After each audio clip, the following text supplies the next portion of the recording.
మే 23 mount అబూలో సమాజ పరిణతి సదస్సు ఆహ్వాన పత్రికలో ఆవిష్కరిస్తున్న ప్రజాపిత బ్రహ్మకుమారిస్ ఈశ్వరయ్య విశ్వవిద్యాలయం మీడియా విభాగం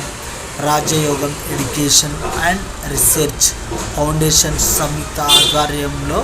మే 23 నుంచి 27 వరకు రాజస్థాన్లోని మౌంట్ అబూలో సమాజ పరిణతిలో దృష్టి మరియు విలువలు, మీడియా పాత్ర, vision and values for a new social order, role of media అనే అంశంపై జాతీయ సదస్సును నిర్వహిస్తున్నట్లు బ్రహ్మకుమారిస్ మీడియా విభాగం జాతీయ coordinator BK Sarala madam Somajiguda press క్లబ్లో ఏర్పాటు చేసిన మీడియా సమావేశం ఆమె ఆహ్వాన పత్రికలను విశాల పార్వతితో కలిసి ఆవిష్కరించారు. ఈ సందర్భంగా